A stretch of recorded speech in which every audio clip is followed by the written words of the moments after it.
बात करेंगे पीएम मोदी की उस गर्जना की जो एक बार फिर पूरे देश में गूंज उठी है जब उन्होंने कल गुजरात की धरती से राष्ट्रवाद, सैन्य संकल्प और ऐतिहासिक सुधारों का आह्वान करते हुए स्पष्ट कर दिया कि अब भारत केवल सहन करने वाला राष्ट्र नहीं है बल्कि न्याय दिलाने वाला राष्ट्र अब बन चुका है। 6 मई की रात हुई सैन्य कार्रवाई और उसके पश्चात प्रधानमंत्री का जोशीला संबोधन केवल एक वक्तव्य नहीं था, यह एक चेतावनी थी और यह चेतावनी सिर्फ आतंक के पोषकों के लिए नहीं थी बल्कि उन सभी के लिए थी जो भारत की सहनशीलता को उसकी कमजोरी समझते हैं। प्रधानमंत्री मोदी ने राष्ट्र को संबोधित करते हुए पाकिस्तान की राज्य प्रायोजित आतंक नीति को सीधे तौर पर ललकारा है। उन्होंने यह स्पष्ट किया कि यह सिर्फ प्रॉक्सी वॉर नहीं बल्कि खुले युद्ध की भूमिका है।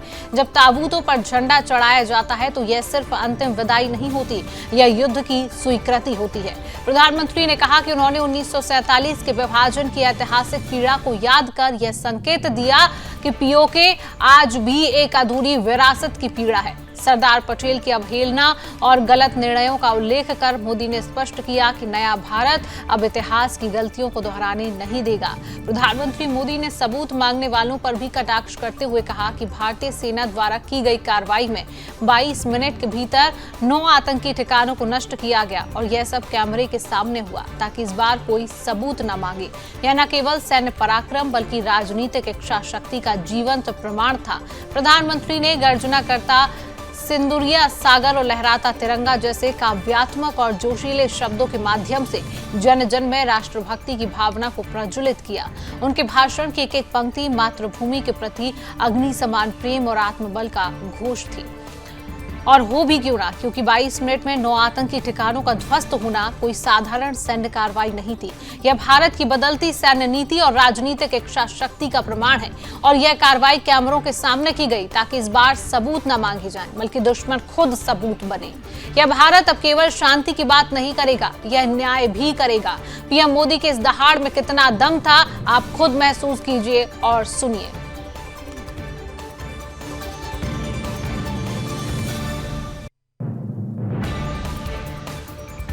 2 दिन से गुजरात में हूं।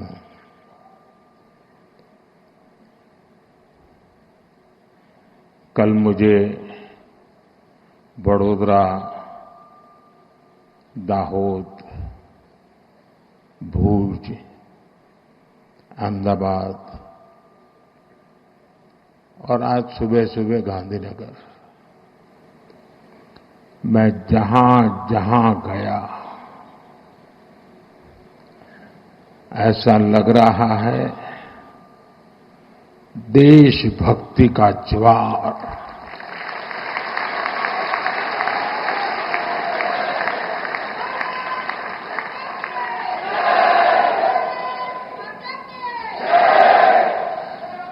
गर्जना करता सिंदूरिया सागर,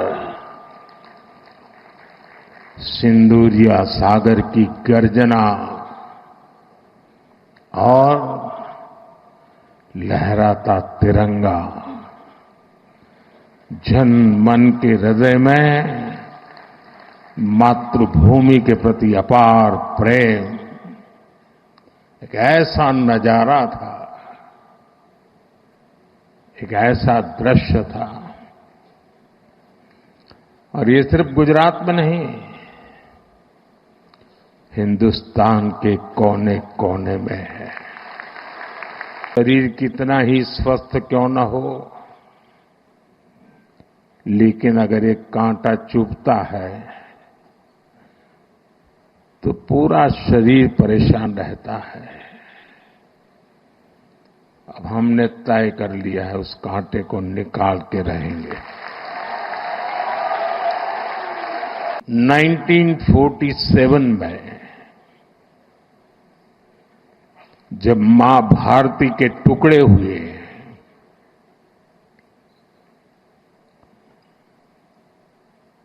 कटनी चाहिए थी तो जंजीरें, लेकिन काट दी गई भुजाएं।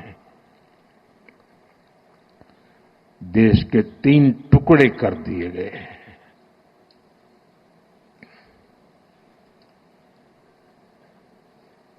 और उसी रात पहला आतंकवादी हमला कश्मीर की धरती पर हुआ।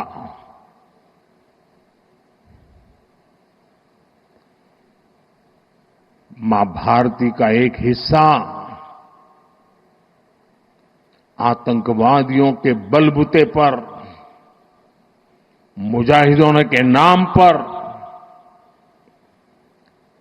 पाकिस्तान ने हड़प ले लिया।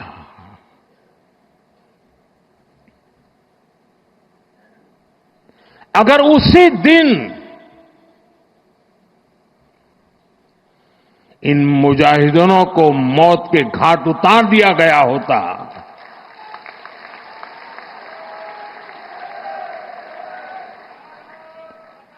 और सरदार पटेल की इच्छा थी कि पीओके वापस नहीं आता है तब तक सेना रुकनी नहीं चाहिए, लेकिन सरदार साहब की बात मानी नहीं गई और ये मुजाहिदीन जो लहू चख गए थे, वो सिलसिला 75 साल से चला है। पहलगाम में भी उसी का विकृत रूप था। 75 साल तक हम जेलते रहे और पाकिस्तान के साथ जब युद्ध का नौबत आई, तीनों बार भारत की सैन्य शक्ति ने पाकिस्तान को धूल चटा दी।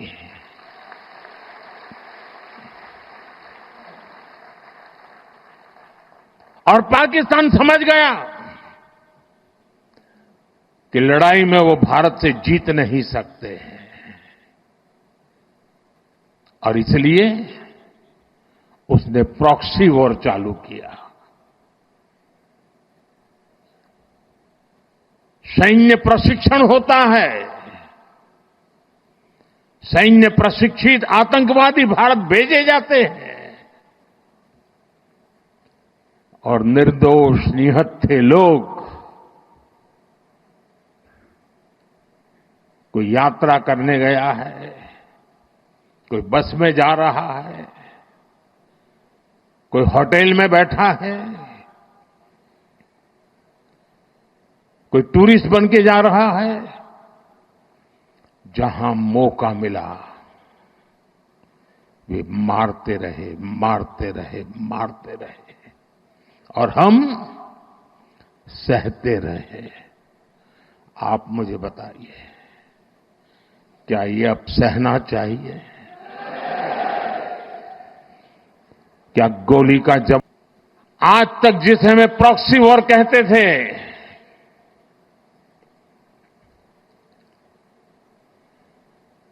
6 मई के बाद जो दृश्य देखे गए,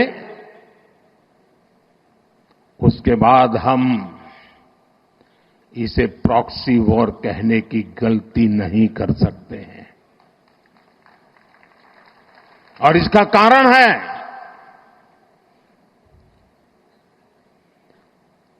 जब आतंकवाद के 9 ठिकाने तय करके 22 मिनट में, साथियों 22 मिनट में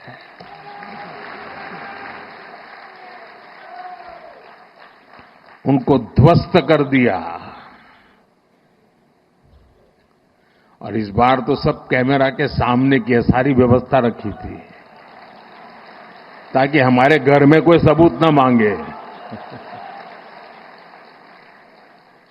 अब हमें सबूत नहीं देना पड़ रहा है, वो ऊपर वाला दे रहा है। मैं इसलिए कहता हूं अब ये प्रॉक्सी वॉर नहीं कह सकते इसको,